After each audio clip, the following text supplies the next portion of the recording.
Assalamualaikum warahmatullahi wabarakatuh. Selamat pagi Waalaikumsalam. semuanya, selamat pagi. Semoga diberikan kesehatan dan keberkahan bagi semua yang hadir maupun yang tidak bisa memberikan signal dan akses Zoom pagi hari ini.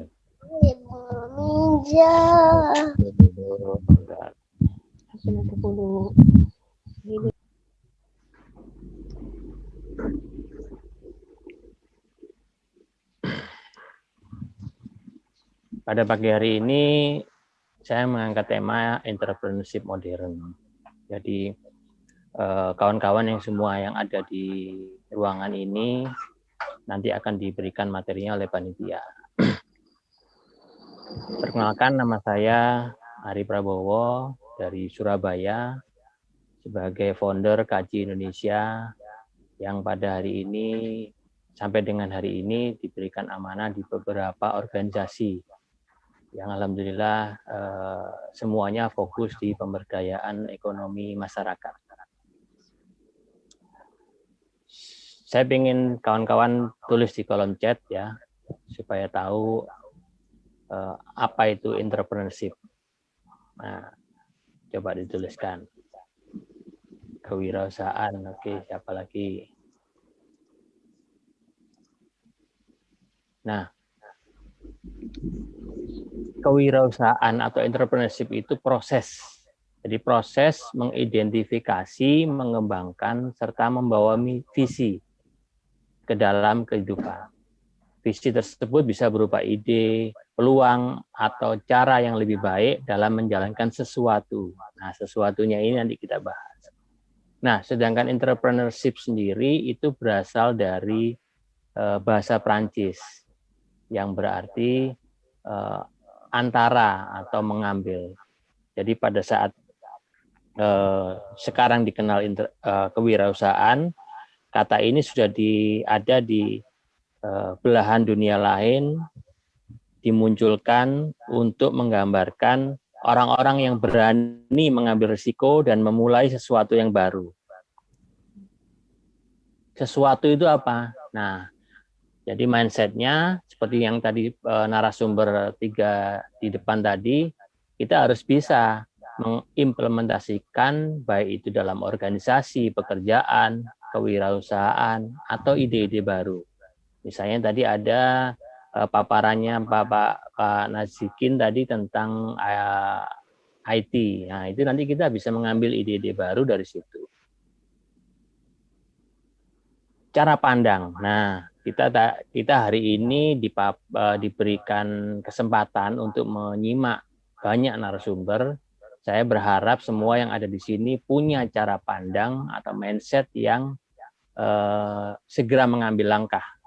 Jadi cara pandang seorang entrepreneur itu pasti 99% itu kepada masa depan. Tidak terlalu sering untuk melihat spion. Kemudian berani menjalani sebuah proses dengan cara pandang yang berbeda bagi kebanyakan orang. Dan mampu menyiasati dengan cara cerdik, bukan culas. Jadi tidak perlu lagi sikut sana, sikut sini antar teman untuk menjadi yang terbaik. Kemudian entrepreneur juga mampu mencari jalan keluar walaupun tanpa pengalaman yang banyak. Nah, dengan adanya banyak ikut webinar, kemudian banyak ilmu-ilmu yang sudah masuk, dipelajari, tentu itu akan lebih mudah. Sifat entrepreneurship.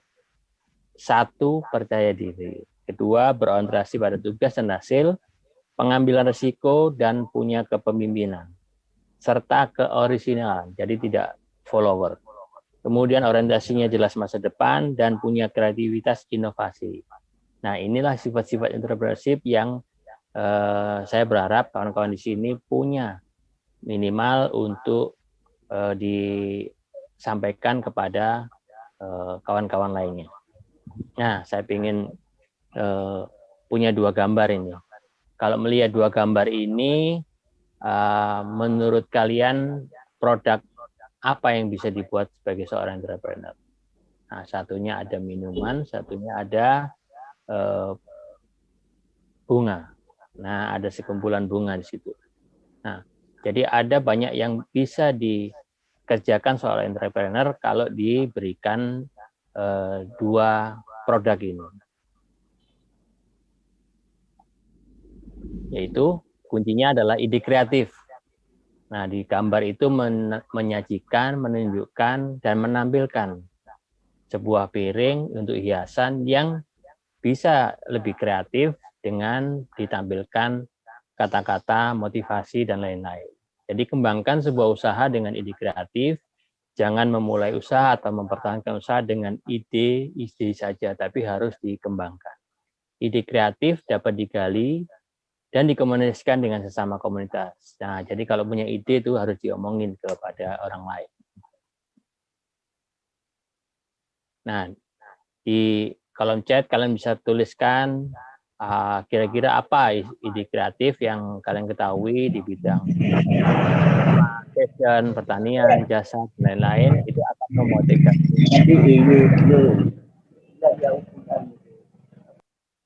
Itu akan memotivasi antar kita yang ada di sini untuk bisa memberikan ide-ide kreatif.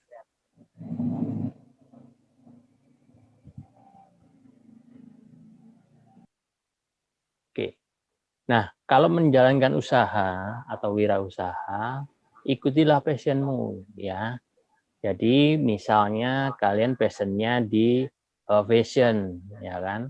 Nah, fashion itu kalian bisa menjahit misalnya atau menjual produk fashion, maka kalian bisa mengembangkan itu di kewirausahaan secara fokus.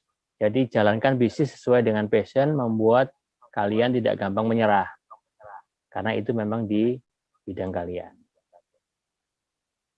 Lalu jangan lupa kita sudah melewati masa revolusi industri 4.0, maka go online ini sudah bukan lagi pilihan. Ya, sudah bukan lagi pilihan.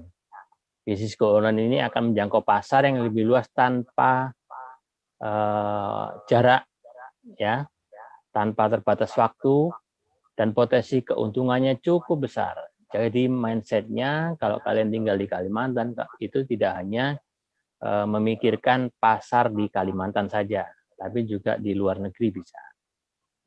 Nah, transformasi digital itu seperti ini. Salah satu yang dijelaskan Pak Nazim tadi adalah IoT. Jadi kalau kita mulai pandemi sudah banyak yang mengenal online, itu ada online diskusi, ada meeting online, ada kantor online, ada pembelajaran online, ada IoT, dan siap-siaplah 2 tahun ke depan bagi yang tidak siap dengan kewirausahaan, hanya tergantung pada pekerjaan pada orang lain, maka pekerjaan kalian siap-siaplah diganti oleh robotik. Nah, itu harus disiapkan sejak dini. Kemudian ada artificial intelligence.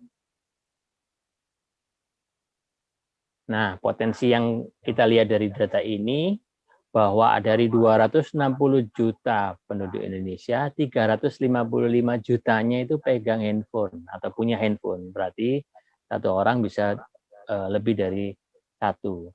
Bahkan mungkin kalian pernah lihat satu orang pegang 3 handphone atau smartphone. Dan 150 jutanya itu berselancar di dunia maya. Dan 150 jutanya pula itu melakukan chatting, aktivitas media sosial, dan 130 jutanya dilakukan di smartphone. Ya, jarang yang berlama-lama ada di depan laptop atau PC. Semuanya sekarang dilakukan di smartphone. Nah, go online digital, seorang entrepreneur itu butuh 4 ini. Coba catat ya. Kalau kalian tidak siap dengan keempat ini, maka produk kalian tidak akan diingat oleh pelanggan. Satu apa? Yaitu produk kalian harus unik dan kreatif. Selama itu kalian hanya follower saja, maka itu akan mudah ditinggalkan. Tapi kalau unik dan kreatif akan diingat dan dicari orang. Kemudian punya kecakapan content writing yang baik. Jadi belajar menulis itu menjadi satu kewajiban. Jadi kalau kita suatu ketika nanti bertemu di kelas yang berikutnya, saya akan ajarkan content writing. Kemudian siap menuju dominasi pasar. Nah, coba perhatikan Google Search Engine itu. Setiap apa yang kita tanya pasti terjawab di situ. Oleh sebab itu, apa mindset yang ada di situ adalah mindsetnya adalah apa yang dipikirkan orang akan ditanyakan di mesin pencari. Dominasi pasar yang kita maksudkan di sini adalah mesin pencari itu. Jadi bila mana kita punya usaha, yaitu produk, barang dan jasa, itu kalau bisa kita dominasi pasar melalui search engine. Dan siapkan waktu online-mu untuk go digital 100%. Kalau sudah niat masuk ke go online digital, maka siaplah dengan go digital, jangan separuh-separuh. Dari saya, ingat, berselancarlah dengan fokus pada kebutuhan pasar. Karena pada intinya, pada saat kita punya produk, yang penting adalah laku. Nah, laku itu kita harus tahu kebutuhan pasar. Jangan sampai kita memproduksi sepatu, tapi di pasar tidak membutuhkan sepatu. Atau kita punya kemampuan memproduksi sarung tangan, ternyata orang lagi butuh masker, seperti itu. Jadi fokus pada kebutuhan pasar, dengarkan pasar, dan lakukan ide-ide kreatif di situ. Lalu fokuslah. Nah, terakhir dari saya, untuk mengetahui tentang entrepreneurship dan evaluasinya, silakan browsing klikaja.id/evaluasi entrepreneurship. Nanti saya akan ketikkan di kolom chat.